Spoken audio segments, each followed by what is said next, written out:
Station, this is Houston. Are you ready for the event? Yes, we're ready for the event.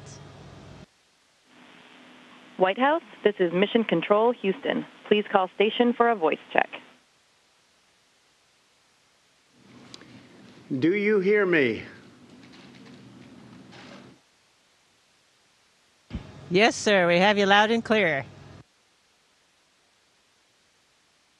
Well, that's what we like. Great American equipment that works. And this isn't easy.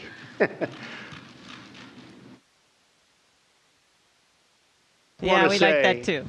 It's very exciting to be here today. Very, very exciting. And to speak to you live with three brave American astronauts. These are our finest. These are great, great Americans, great people. To join us from orbit aboard the International Space Station, Commander Peggy Whitson and Colonel Jack Fisher. And Peggy Whitson has been setting records, so we're going to talk about that very soon. I'm here in the Oval Office along with my daughter Ivanka and astronaut Kate Rubins, who recently returned from space and from the space station. Together, we are being joined by students all across America, thousands and thousands of students who are learning. They're learning about space, learning about a lot of other things. And they're watching this conversation from the classroom.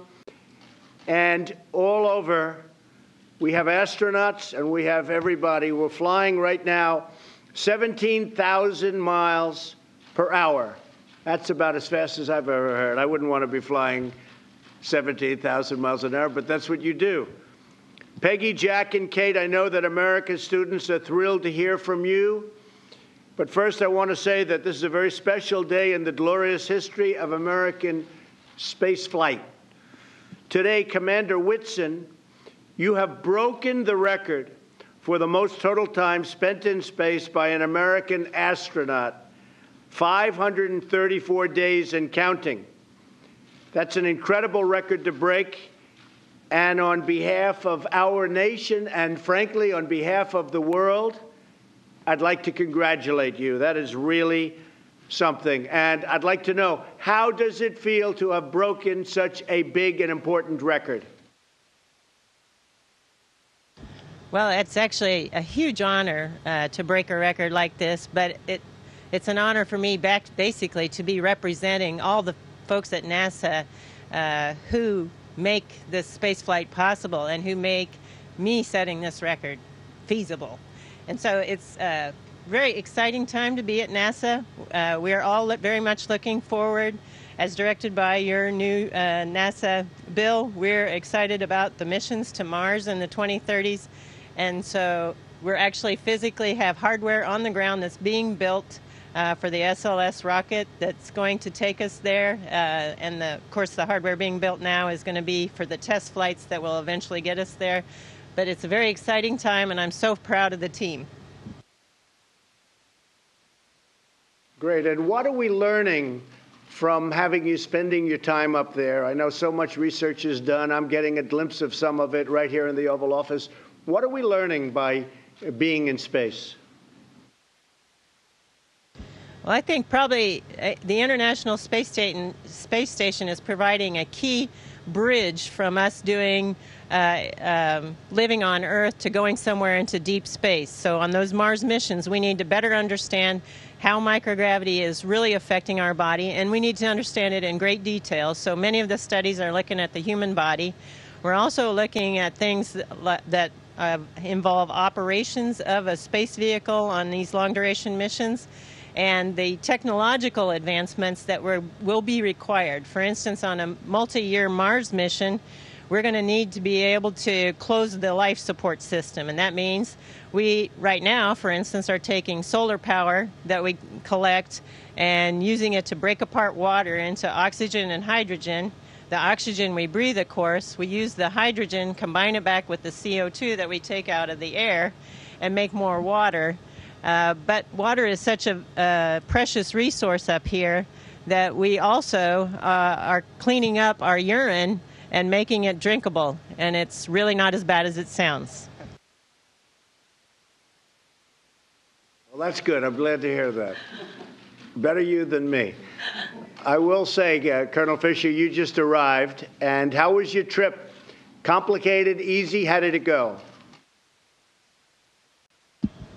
Oh, sir, it was awesome. It made even my beloved F-22 feel a little bit underpowered. It was, I launched in a Russian vehicle with my Russian friend, Fyodor Yurchikhin, from Kazakhstan. Got the immediate perspective change as we got to orbit, and I saw that frail, thin blue line of life around the Earth. 6 hours later, we're docked to the station. The next day, I install an experiment in the Japanese module that's going to be looking at new drugs and how we can make those drugs for muscular dystrophy, Alzheimer's, multi-drug-resistant bacteria, all sorts of things. A couple hours later, I watched our crewmate Thomas Pesquet, a Frenchman, drive a Canadian robotic arm to capture a spaceship from Virginia carrying 3.5 tons of cargo and science that's going to keep us busy for the next few months and dock that to the station. Sir, it's amazing. Oh, and then, now I'm talking to the President of the United States while hanging from a wall.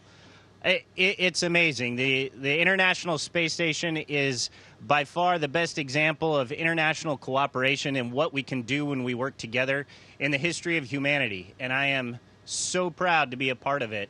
And it's also just cool. Like yesterday, I had, well, there you go. There's our resident space ninja doing the gravity demonstration. And yesterday morning, I had my coffee in floaty ball form, and, sir, it was delicious. So it's awesome. Tell me, Mars, what do you see a timing for actually sending humans to Mars? Is there a schedule, and when would you see that happening? Well, I think as your bill directed, it'll be approximately in the 2030s. As I mentioned, we actually are building hardware to test the new heavy launch vehicle, and this vehicle will take us further than we've ever been away from this planet. So, unfortunately, spaceflight takes a lot of time and money, so getting there will require some international cooperation to get it to be a planet-wide approach in order to make it successful, just because it is a very expensive endeavor, but it is so worthwhile doing. Well, we want to try and do it during my first term, or at worst during my second term, so we'll have to speed that up a little bit, okay? We'll do our best. You will, and I have great respect for you folks. It's amazing what you do. And I just want to introduce another great one. Kate Rubins is with us today, and she has been so impressive in research and so many other things having to do with NASA. And Kate, I understand you're the first person to sequence DNA in space. Can you tell us about that? Yeah, so that was actually just this last summer, and it's a real example of what we can do with technology and innovation.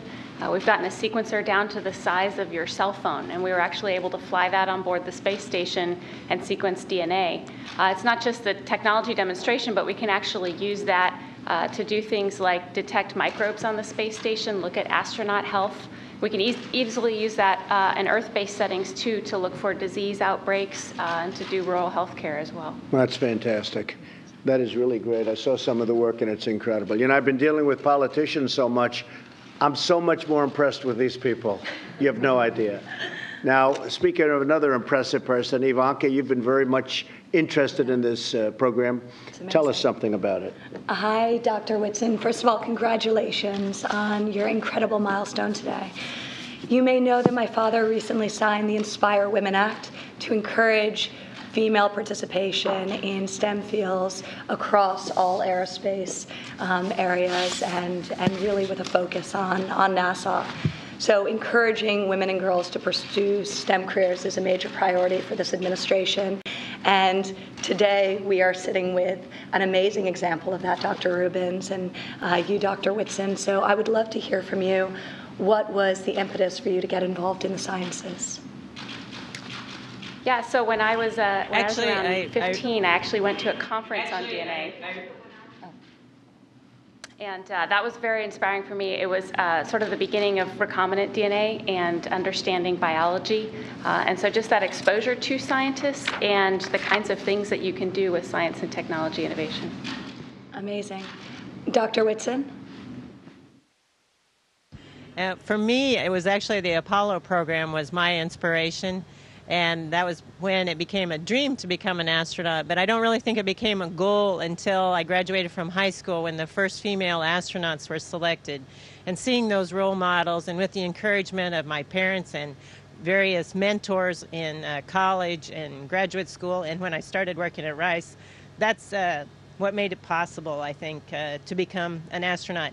And it took me a lot longer to become an astronaut than I ever really wanted it to take, but I do think I'm better at my job because of the journey.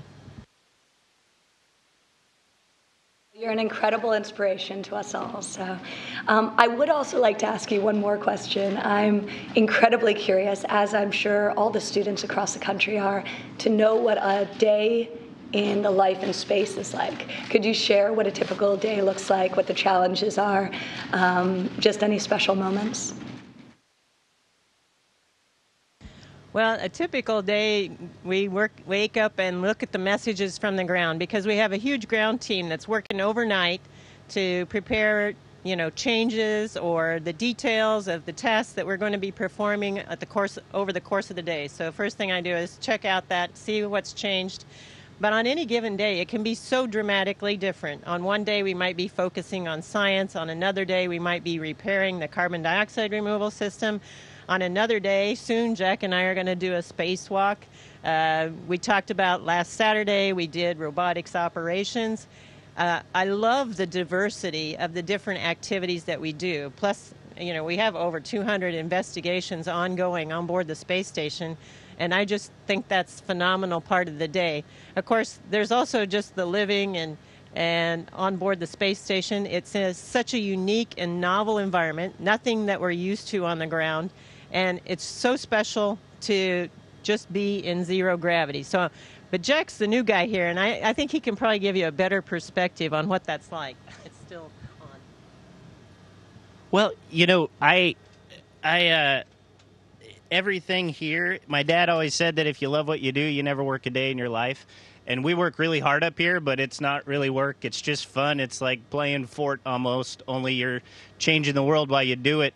And then on the off time, the other morning I was working out, and on our machine that we work out on, right below it is the cupola window. And so when you're on the kind of device where you do crunches, every time you come up, you see out the window, and it's awesome because you kind of go crunch. Oh my gosh, that's beautiful. I got to do that again. Crunch. Oh my gosh, that's beautiful. It's awesome. Everything we do here is fun, and it feels so great to know that we're making a difference on the ground and for the future of humanity as well. So it's an incredible job. You're making a great difference, I have to say. And this is a very exciting time for our country. And you see what's happening with our country in terms of jobs, in terms of business. And there's such excitement and such enthusiasm. Many American entrepreneurs are racing into space. I have many friends that are so excited about space. They want to get involved in space from the standpoint of entrepreneurship and business. Tell us about the opportunities that could exist for the next generation of scientists and engineers. Is that something that you think a student, because you have so many students, hundreds of thousands watching, is that something that you think that students should be focusing, or should they be thinking about other subjects? What do you think are the opportunities for young students wanting to be involved in space?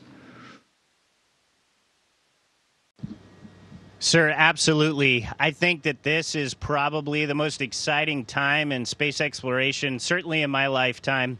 We're about to just have an explosion of activity. There is so much involvement on the space station with commercial industries and commercial partners. We have an entire program to manage the science. NASA has done a wonderful job of seeding a new industry with the Commercial Crew Program and the Commercial Cargo Program so that we can build the infrastructure we need for the future exploration. One thing I love about American entrepreneurs is once you get them going, you better stand out of their way because they're going to start trucking. And we're about to that point. NASA is taking on that expensive, hard, complex task of going further and deeper into space with the wonderful new rocket Space Launch System and Orion. And then as soon as we break open that door, this incredible infrastructure that we've been building is going to be right there to pick up the baton and continue into the stars. I would say to all the students that are watching, the time to get excited is now. If you aren't studying science and math, you might want to think about that because our future in the stars starts now, and you can be a part of that if, like Dr. Whitson, you can find that passion and work really hard, and we're gonna find a permanent foothold in the stars for humanity if you do that. Well, thank you. So well said. And I have to say there's tremendous military application in space. We're rebuilding our military like never before. We're ordering equipment, and we're going to have the strongest military that we've ever had, the strongest military that the world has ever seen, and there's been no time where we need it more. And I'm sure that every student watching wants to know what is next for Americans in space. I'm very proud that I just signed a bill committing NASA to the aim of sending American astronauts to Mars. So we'll do that. I think we'll do it a lot sooner than we're even thinking. So which one of you is ready to go to Mars? Are you ready? And I think you're ready. I know you're ready, right? We just discussed that. She'd like to go to Mars very quickly. Who's ready to go to Mars up there? We are absolutely ready to go to Mars. It's going to be a fantastic journey getting there and very exciting times. And all of us would be happy to go. But I want all the young people out there to recognize that the real steps are going to be taken in a few years. And so by studying math, science, engineering, any kind of technology, you're going to have a part in that, and that'll be very exciting. I just want to thank you very much. And Dr. Whitson, congratulations. Amazing. What an amazing thing that you've done. Everybody here, I know your family, but everybody here is incredibly proud of the record you just broke. I hope that every young American watching today finds in your example a reason to love space and think about space, because many great things are going to come out, tremendous discoveries in medicine and so many other fields. So thank you very much. I want to say God bless you. God bless America. We are very, very proud of you and very proud of your bravery. Thank you very much. Thank you, darling. Thank you very much. Thank you, sir.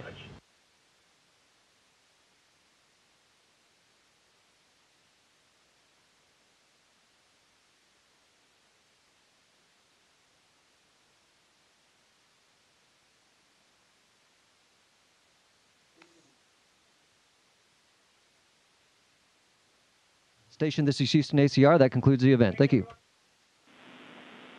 Thank you, Mr. President, and all participants at the White House. Station, please stand by. We are now resuming operational audio communications.